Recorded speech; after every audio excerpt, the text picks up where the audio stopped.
আমরা এইগুলা দিয়ে মামলা করা বাদে আমরা আপনি আইনগতভাবে যতটুকু সহযোগিতা করা লাগে আপনি করতাম। তার বাড়ি হইল গিয়া নোয়াখালী লক্ষ্মীপুর।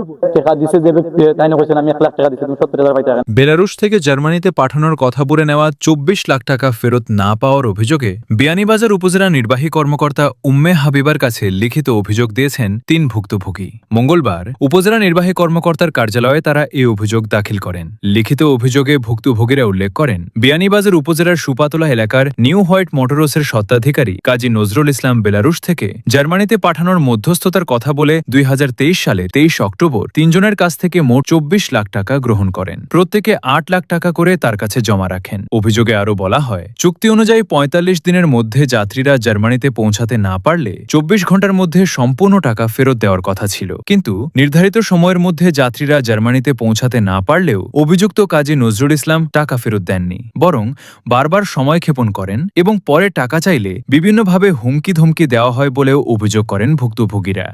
যে আসুন যে মিডিয়া যে টাকা রাখছেন তাই না, অনেক সময় তার দোকান আইলে দূরে রাখি দিব, বাজার রাখি দিব, আইতে পারে তুই আমি দোকানে আইছে, দোকানে আওয়ার পরে যা জমালা করতে যা জমালা করার পরে হ্যাঁ কইছে আমি টাকা আমি নোয়াখালী।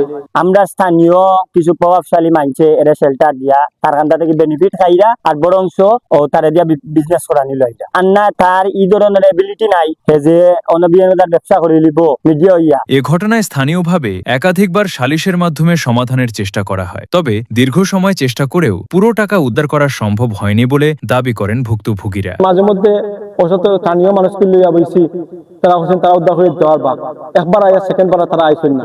আজকে 3 বছর থেকে আটাইরা নজরুল ইসলাম ভাই যে আইস দেমো খাইল দেমো পরশু দিমো ওরম করা তাই না, এক সময় টাকা আমি ঢাকা, এক সময় আমি কুমিল্লা, আমি বিজনেসের খাতিরে আমি আইছি নরসিংদীর, আমি একটু বেমার ফোনে যোগাযোগ করবো ওটা করে করে অনেক সময় ফোন করলে ফোনটা ব্লক করলে। এদিকে সালিশ কার্যক্রম চলাকালে মোল্লাপুর ইউনিয়ন পরিষদের চেয়ারম্যান এম এ মান্নানের বিরুদ্ধে 30,000 টাকা আত্মসাতের অভিযোগও তোলেন ভুক্তভোগীরা। 2টা কিস্তি আমি পাইছি 70,000 টাকা ওই ইউনিয়ন চেয়ারম্যান মান্নান ভাইয়ের আছে, আর যে টাকা দিছে যে ব্যক্তি তাই না কইছেন আমি 1 লাখ টাকা দিছি, তুমি 70,000 পাইতে।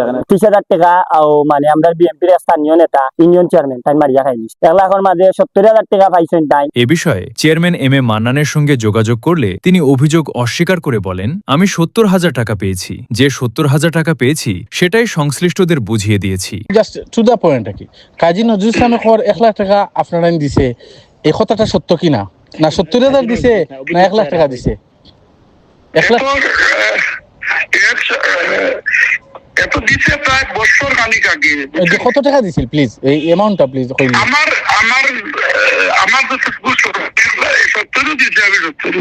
ভুক্তভোগীদের অভিযোগে উপজেলা নির্বাহী কর্মকর্তা ইউএনও উম্মে হাবিবা বলেন, বিষয়টি যেহেতু প্রতারণা ও অর্থ লেনদেন সংক্রান্ত তাই আদালতে মামলা করার পরামর্শ দেন তিনি। মামলা দায়ের হলে আইন অনুযায়ী প্রয়োজনীয় ব্যবস্থা গ্রহণ করা হবে। ভুক্তভোগীরা অভিযুক্তদের বিরুদ্ধে দ্রুত আইনগত ব্যবস্থা গ্রহণ এবং তাদের অর্থ ফেরত পাওয়ার দাবি জানিয়েছেন। সামনে পরবর্তীতে আমরা কেস করবো, কেস দেওয়া করিয়া যে ডকুমেন্ট যেটা আছে ম্যাডামকে সাইন দিব। পরবর্তীতে কৌটো করবো টানা থর্ম একজন এরিয়া অনেক টানা থর্ম আর একজন এরিয়া কৌটো করবো, যার টাকার অ্যামাউন্ট বেশি তান্ডে দিয়া করে কৌটো, যার অ্যামাউন্ট কম তান্ডে দিয়া স্থানীয় আমরা টানা থর্ম এর বরংশ আমরা মামলা করা বাদে আমরা টিএন স্যার মামলার কপি অভিযোগ দিব।